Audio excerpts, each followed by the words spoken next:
ৰহা ক্ৰীড়াসন্থাৰ প্ৰেক্ষাগৃহত বৃহস্পতিবাৰে এছআৰ প্ৰক্ৰিয়া মাইক্ৰ' ফাইনেন্স সহ মহিলা সমাজৰ বিভিন্ন সমস্যাৰ সন্দৰ্ভত CPI আৰু সদৌ অসম প্ৰগতিশীল নাৰী সন্থা নগাঁও জিলা সমিতিৰ উদ্যোগত অভিৱৰ্তন অনুষ্ঠিত হয়।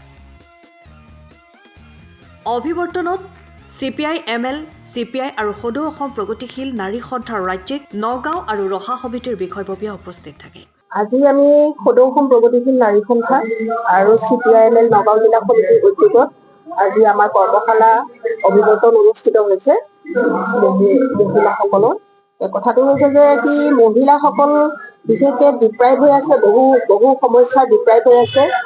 আৰু বিশেষকে আন এটা কথাটো হৈছে যে যিটো এছআৰ প্ৰক্ৰিয়া, অসমত যিটো এছআৰ প্ৰক্ৰিয়া চলি আছে, ভোটাৰ তালিকা সংশোধনী, এই সংশোধনীৰ নামত বহু মহিলাৰ এতিয়া বহু মানুহ বঞ্চিত হ'ব।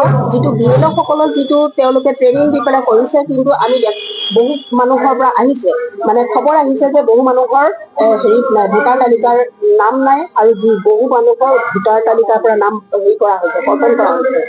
গতিকে এইটো আমি আমাৰ দুখ লাগিছে, যাতে কোনো মানুহ যাতে বঞ্চিত হ'ব নালাগে আৰু তেওঁলোক যাতে ভোটাৰ তালিকাৰ পৰা তেওঁলোকৰ নাম কৰ্তন কৰিব নালাগে। দ্বিতীয় কথাটো হৈছে মহিলাৰ নামত যিবিলাক মহিলা আঁচনি দিছিলে চৰকাৰে, সেই আঁচনিবিলাকতো চূড়ান্তভাৱে দুৰ্নীতি হৈছে।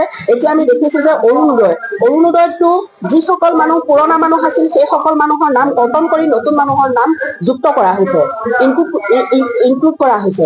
এতিয়া কথাটো হৈছে যে সেই মহিলাসকলক কিয় বঞ্চিত কৰা হ'ল উইদাউট ইনভেষ্টিগেশ্যন, যে তেওঁলোক এতিয়াও বহু মানুহ দৰিদ্ৰ মানুহ আছে যিসকল মানুহ ডিপ্ৰাইভ হৈছে, বঞ্চিত হৈছে। তৃতীয় কথাটো হৈছে যে অৰুণোদয়ৰ নামত মাইক্ৰ' ফাইনেন্সটো চৰকাৰে আজি যেতিয়া চৰকাৰ গঠন হৈছিল, এই চৰকাৰ গঠন হোৱাৰ পিছত হিমন্ত বিশ্ব শৰ্মাই তেতিয়াই কৈছিলে যে আই মাতৃসকল সকলো আপোনালোকৰ ঋণ মাফ কৰি দিয়া হ'ব।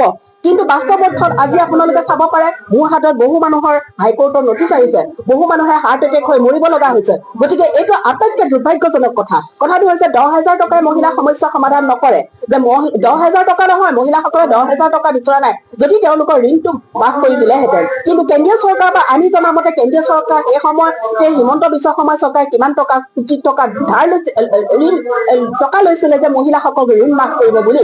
কিন্তু এতিয়াও বহু মহিলা গাঁৱে ভূঞে হাজাৰ মহিলা এতিয়াও হাৰত পোত গৈ আছে। গতিকে কথাটো হৈছে যে আমি এতিয়া চেলেঞ্জ কৰিছো যে আমি হিমন্ত বিশ্ব শৰ্মাই সেই চৰকাৰ বনোৱাৰ আগত যে মহিলাসকলক যিটো প্ৰতিশ্ৰুতি দিছিল সেই প্ৰতিশ্ৰুতি ৰক্ষা নকৰিলে। গতিকে এতিয়া মহিলাসকলক ধৰুৱা কৰি ৰাখিছে। গতিকে আমাৰ কথাটো হৈছে যে মহিলাসকলক যাতে ঋণমুক্ত কৰে, যদি ঋণমুক্ত নকৰে তেতিয়াহ'লে আমাৰ আন্দোলন শক্তিশালী হ'ব, ইয়াতকৈ আৰু আমাৰ ভয়ংকৰ আন্দোলন হ'ব। গতিকে এইখিনি আজি আলোচনা, আমাৰ আজি বিষয় মানে অভিৱৰ্তনৰ মূল আলোচনা এইখিনি কথা। Bureau' report time of Assam. সময়ৰ খবৰ সময়ত পাবলৈ ফ'ল' কৰক টাইম অফ আছাম।